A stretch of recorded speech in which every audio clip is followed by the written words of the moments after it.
No final do século XIII, a Europa vivia tempos conturbados.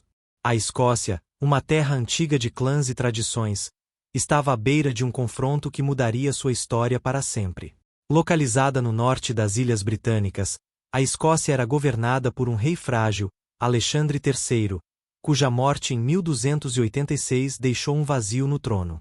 Com a ausência de um herdeiro direto, vários nobres escoceses começaram a disputar o poder, criando um ambiente político instável. Enquanto isso, no sul, o rei Eduardo I da Inglaterra via na confusão escocesa uma oportunidade perfeita para expandir seu império. Eduardo, conhecido como Martelo dos Escoceses, era um monarca ambicioso e autoritário. Ele desejava dominar a Escócia sob qualquer pretexto. Em 1290, morreu a única herdeira legítima ao trono escocês, a jovem menina da Noruega, filha de Alexandre III. Sem sucessor claro, os lordes escoceses pediram ajuda a Eduardo I para mediar a escolha de um novo rei. Assim começou a interferência inglesa nos assuntos internos da Escócia, algo que muitos escoceses viriam a considerar uma traição. Entre os pretendentes ao trono estavam John Balliol e Robert Bruce, dois nobres escoceses que passariam a disputar o poder com apoio inglês. Eduardo aproveitou essa rivalidade para impor sua vontade, exigindo lealdade dos futuros reis escoceses como condição para sua mediação. Em 1292, John Balliol foi coroado rei da Escócia, mas sob forte controle de Eduardo I, tornando-se um mero fantoche. A humilhação aumentava cada vez mais. Balliol era obrigado a jurar fidelidade ao rei inglês publicamente. Muitos escoceses, especialmente os guerreiros do norte, não aceitavam essa submissão aos ingleses. Começava a surgir um sentimento nacionalista entre o povo escocês, que clamava por liberdade e independência. Foi nesse contexto de opressão e descontentamento que um homem simples, mas destemido, surgiu para desafiar o poder inglês: William Wallace. William Wallace nasceu por volta do ano de 1270, embora a data exata ainda seja alvo de debates entre historiadores. Seu local de nascimento é objeto de controvérsia, mas acredita-se que tenha sido na região de Elderslie, no condado de Renfrewshire, no oeste da Escócia. Filho de Sir Malcolm Wallace, um pequeno nobre escocês, e irmão de John Wallace, William cresceu em um ambiente marcado pela lealdade à terra e aos costumes escoceses.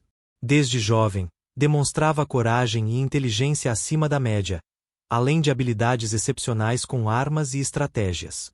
Sua educação foi influenciada tanto por mestres religiosos quanto por veteranos guerreiros, o que lhe proporcionou uma visão equilibrada entre espiritualidade e combate. Durante sua adolescência, testemunhou de perto os primeiros atos de opressão inglesa contra seu povo, algo que marcaria profundamente sua vida. Muitas lendas surgiram ao redor de sua juventude, incluindo histórias sobre duelos com soldados ingleses e ataques a guarnições locais. Apesar disso, poucos registros históricos reais confirmam essas façanhas precoces, embora não se duvide que ele tenha começado cedo a desenvolver ódio pelo domínio inglês. Em meados dos anos 1295, já adulto, Wallace vivia como um homem sem grandes títulos ou terras, mas com um espírito livre e rebelde. Ele evitava ser preso ou perseguido por autoridades inglesas, movendo-se pelas florestas e montanhas da Escócia Central. Suas ações foram inicialmente isoladas, mas logo começariam a atrair seguidores descontentes com o controle estrangeiro. Um dos episódios mais conhecidos de sua vida pessoal ocorreu quando ele teria assassinado o xerife de Lanark, William Ezelrig, após uma provocação pública. Esse evento teria sido motivado por uma tentativa de prisão ou humilhação dirigida a Wallace, e marcou o início de sua trajetória como fugitivo e revolucionário. Com a morte de Ezelrig, Wallace tornou-se inimigo do rei Eduardo I, e passou a viver constantemente em fuga, recrutando aliados por toda a Escócia. Assim, o camponês anônimo estava prestes a se transformar no símbolo mais poderoso da resistência escocesa. No final de 1296, o rei João Balliol, pressionado por Eduardo I, renunciou ao trono escocês e foi levado prisioneiro para a Inglaterra. Com isso, a Escócia ficou oficialmente sob domínio inglês, e Eduardo I nomeou governadores ingleses para controlar diferentes regiões do país. Essa ocupação direta gerou ondas de protestos silenciosos, mas também despertou ações mais radicais por parte de líderes locais. Foi nesse cenário que William Wallace decidiu agir, reunindo um pequeno grupo de homens leais em áreas remotas das terras baixas. Sua estratégia inicial era simples: ataques rápidos a postos de guarda ingleses, seguidos de desaparecimento nas montanhas. Essas incursões surtiram efeito imediato, aumentando a moral dos escoceses e abalando a confiança dos ocupantes ingleses. Um dos primeiros confrontos significativos aconteceu em 1297, quando Wallace e seus homens cercaram uma patrulha inglesa em Loudon Hill. Lá, eles conseguiram eliminar várias tropas inglesas e capturar suprimentos valiosos, incluindo armas e cavalos. Enquanto isso, outro importante líder escocês, Andrew Moray, iniciava uma revolta simultânea no norte da Escócia. Moray, um jovem nobre escocês, liderava um grupo de rebeldes que atacava posições inglesas nas proximidades de Inverness e outras cidades do norte. Embora Wallace e Moray nunca tivessem se encontrado antes, suas ações pareciam sincronizadas, unidas pelo desejo comum de expulsar os ingleses. Em breve, os dois líderes uniram forças, criando uma coalizão de rebeldes que começava a ameaçar seriamente o controle inglês. Seus exércitos eram compostos por camponeses, arqueiros, cavaleiros desertores e até mesmo alguns nobres que se opunham ao jugo inglês. Juntos, planejaram um ataque ousado contra o exército inglês que ocupava Stirling, uma posição estratégica próxima ao rio Forth. Esse seria o primeiro grande teste para a nova resistência escocesa, e a batalha que lançaria William Wallace à fama mundial. Em setembro de 1297, os rebeldes escoceses travaram uma das batalhas mais decisivas de sua história contra as forças inglesas em Stirling Bridge. O local escolhido foi estratégico. Stirling era uma das poucas pontes que permitia a travessia do rio Forth, e seu controle era vital para o movimento de tropas. Sob o comando conjunto de William Wallace e Andrew Moray, os escoceses posicionaram-se cuidadosamente nas margens norte do rio. Do outro lado, o exército inglês era liderado pelos condes de Surrey e Varenne, comandantes experientes e confiantes em sua superioridade numérica. A força inglesa contava com milhares de soldados, incluindo cavalaria pesada e arqueiros galeses, enquanto os escoceses estavam numericamente inferiores. Wallace, porém, tinha plena consciência de que não precisava vencer numericamente, mas sim explorar o terreno e o momento certo. Quando os ingleses começaram a atravessar a estreita ponte de madeira, Wallace esperou pacientemente que metade das tropas inimigas estivesse no outro lado. Nesse instante crítico, ordenou um ataque súbito com lanças, pedras e flechas, causando caos total entre os soldados ingleses. Muitos afogaram-se no rio Forth ao tentarem escapar do massacre, enquanto outros foram massacrados em terra firme. Andrew Moray liderou pessoalmente um ataque lateral que pegou os ingleses de surpresa, selando o destino da batalha. O resultado foi uma vitória retumbante para os escoceses, considerada uma das maiores derrotas militares sofridas pelos ingleses até então. Com essa vitória, Wallace tornou-se uma figura nacional, e seu nome começou a ser cantado em canções de guerra em todo o país. Após a batalha, ele e Moray avançaram com suas tropas para o sul, saqueando territórios ingleses e libertando povoados ocupados. Porém, nem tudo eram flores. Andrew Moray feriu-se gravemente durante a batalha e morreu meses depois, deixando Wallace como o único líder da causa. Mesmo diante da perda de seu maior aliado, Wallace jurou continuar lutando até que a Escócia fosse realmente livre. Após a vitória em Stirling Bridge, Wallace foi formalmente nomeado Guardião da Escócia, assumindo o controle político e militar do país. Era uma posição de extrema responsabilidade, pois ele agora não apenas liderava homens em batalha, mas também governava um reino em guerra. Sem um rei legítimo no trono, Wallace tornou-se o rosto da resistência escocesa e o principal opositor de Eduardo I. Ele estabeleceu uma base temporária em Perth, onde organizou o governo provisório escocês e distribuiu terras aos aliados fiéis. Wallace também enviou mensagens diplomáticas à França e à Santa Sé, buscando apoio internacional para a causa escocesa. Embora não tenha obtido sucesso imediato, essas tentativas mostraram sua visão estratégica e política além do campo de batalha. Paralelamente, ele fortaleceu os laços com clãs escoceses tradicionais, garantindo lealdade através de promessas de autonomia e proteção. Sua popularidade crescia a olhos vistos, mas também aumentavam os riscos de traições internas e ataques externos. Em 1298, Eduardo I, furioso com a derrota em Stirling, resolveu tomar pessoalmente o comando das tropas inglesas e invadir a Escócia novamente. Com um exército muito maior e melhor equipado, Eduardo marchou diretamente para Falkirk, determinado a destruir Wallace de vez. Antes do confronto, Wallace tentou usar táticas de guerrilha, quebrando pontes e queimando campos para enfraquecer o inimigo. Mas a falta de recursos e divisão entre os nobres escoceses dificultaram a defesa eficaz do país. Na Batalha de Falkirk, em julho de 1298, Wallace enfrentou o rei inglês em campo aberto, mas foi derrotado após horas de combates sangrentos. Apesar da derrota, ele conseguiu escapar com parte de suas tropas, mantendo viva a chama da resistência escocesa. Com o exército enfraquecido e a Escócia novamente sob domínio inglês, Wallace decidiu buscar ajuda no exterior, partindo para uma jornada secreta pela Europa. Ao retornar às terras natais no final de 1300, Wallace encontrou o país mais subjugado do que nunca, com guarnições inglesas em quase todas as cidades importantes. Mesmo assim, decidiu retomar a guerrilha, atacando postos isolados e tentando reorganizar seus antigos aliados. Mas o tempo e as circunstâncias estavam mudando. Os ingleses estavam mais alertas, e muitos escoceses começavam a negociar diretamente com Eduardo I. Sem exército formal e com poucos recursos, Wallace enfrentaria agora não apenas inimigos externos, mas também dissensões internas dentro da própria causa. Com o passar dos anos, tornou-se cada vez mais difícil para William Wallace manter sua posição de líder absoluto da resistência escocesa. Muitos dos antigos aliados começaram a ver a luta como perdida e preferiram negociar com Eduardo I, buscando cargos e terras sob domínio inglês.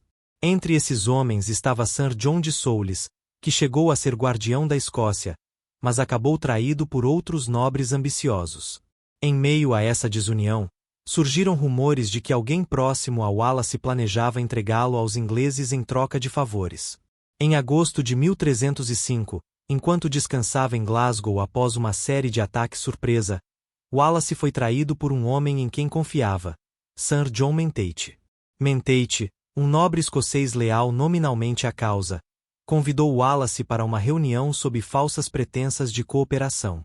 Quando Wallace chegou, foi imediatamente cercado por soldados ingleses e preso sem chance de defesa. Levado à força para Londres, foi encarcerado na Torre de Londres, um símbolo do poder real inglês e destino de muitos traidores. Lá, foi submetido a julgamento sumário, acusado de alta traição, embora jamais tivesse jurado fidelidade a Eduardo I. Durante o julgamento, foi-lhe permitido declarar sua inocência, dizendo que não poderia ter traído um rei a quem nunca jurara lealdade. Seus bens foram confiscados, e ele foi condenado à morte por enforcamento, esquartejamento e decapitação, punição reservada aos traidores mais perigosos.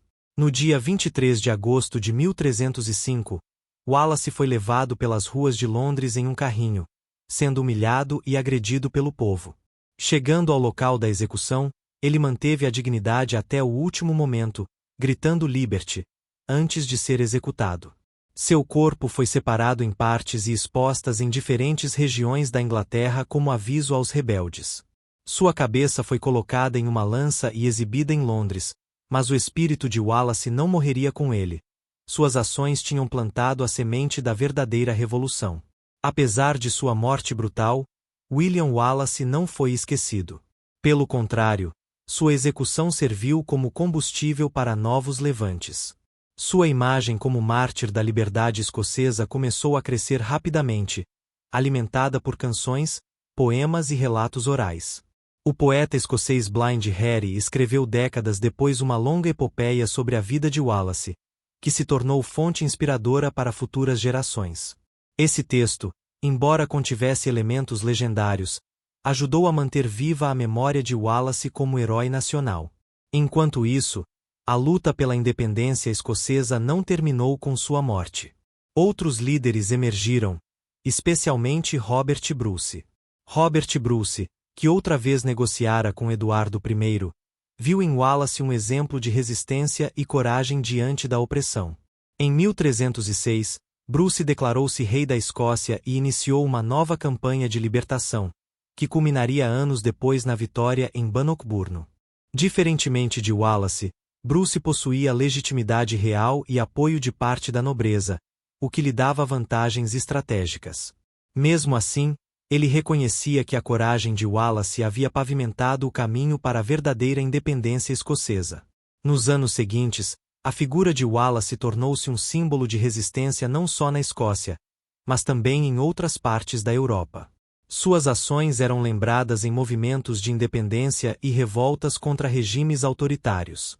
Século depois, durante o século XIX, o romantismo histórico resgatou figuras como Wallace como representações do espírito nacional escocês. Monumentos foram erguidos em sua homenagem, incluindo o famoso Wallace Monumento, perto de Stirling, inaugurado em 1869. Até hoje, William Wallace é reverenciado como um dos maiores heróis da história escocesa, símbolo de bravura e amor à pátria.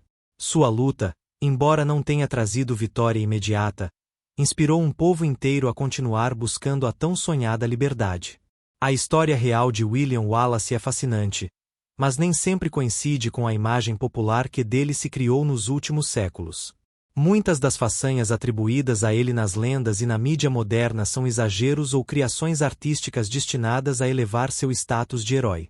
Um dos principais responsáveis por esse mito foi o filme Coração Valente, lançado em 1995 e dirigido por Mel Gibson, que retrata Wallace como um cavaleiro quase invencível. Embora o filme tenha popularizado a história de Wallace mundialmente, ele contém diversos erros históricos e simplificações dramáticas.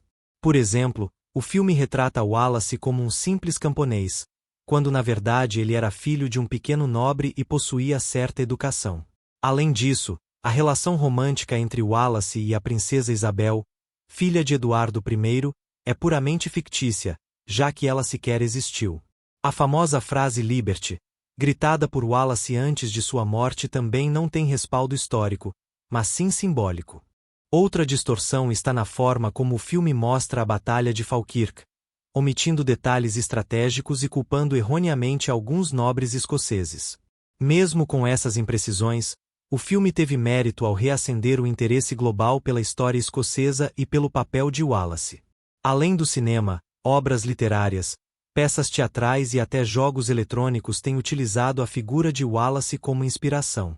Autores como Nigel Tranter e autores de ficção histórica dedicaram livros inteiros ao período em que Wallace viveu. Essa mistura entre história e ficção fez com que Wallace se tornasse uma figura quase lendária, transcendendo os limites do tempo e do espaço. Para os escoceses, ele representa muito mais do que um líder militar. É o símbolo de um povo que nunca desistiu de sua identidade. A verdadeira história de Wallace pode ter menos glamour do que as versões cinematográficas, mas é igualmente poderosa e marcante. Conhecer o verdadeiro William Wallace é compreender não apenas um homem, mas toda uma nação que lutou por sua voz, sua terra e sua liberdade. William Wallace pode ter morrido em 1305, mas seu legado vive até os dias de hoje como um dos pilares da identidade escocesa. Sua luta contra a ocupação inglesa não trouxe vitória imediata, mas plantou a semente de um movimento que levaria décadas para florescer. Em 1314, Robert Bruce liderou os escoceses à vitória decisiva na Batalha de Bannockburn, selando o futuro da independência escocesa. Depois de anos de conflitos, a Escócia finalmente conseguiu reconhecimento formal como nação independente através do Tratado de Edimburgo-Northampton, em 1328. Isso só foi possível graças aos sacrifícios de homens como Wallace, cujo exemplo inspirou gerações a não aceitar a submissão. Hoje, a história de William Wallace é ensinada nas escolas escocesas e celebrada em festivais locais, especialmente em datas como o Dia de São André. Seu nome aparece em monumentos, estátuas, nomes de ruas e até mesmo em universidades, como forma de honrar aquele que arriscou tudo pela liberdade. A Escócia, embora integrada ao Reino Unido desde 1707, mantém forte senso de identidade cultural e histórica, em grande parte graças a figuras como Wallace. Movimentos contemporâneos que buscam a independência escocesa frequentemente usam a imagem de Wallace como símbolo de resistência e autodeterminação. Mais do que um líder militar ou político, William Wallace tornou-se uma representação universal da luta contra a opressão e pela liberdade. Sua história nos lembra que um único indivíduo, mesmo sem título ou poder oficial, pode mudar o destino de uma nação inteira. E embora os métodos e contextos históricos tenham mudado, o coração da mensagem de Wallace permanece relevante. Ninguém deve viver sob o jugo de outros sem consentimento. Cada vez que um povo se levanta contra injustiças, há um pouco de William Wallace presente, ecoando sua voz pela eternidade. Sua memória nos ensina que a verdadeira liberdade não é dada, mas conquistada com coragem, determinação e, às vezes, sacrifício extremo. E assim, o coração valente de William Wallace continua batendo na história, na cultura e no espírito de todos que acreditam que a liberdade vale qualquer preço.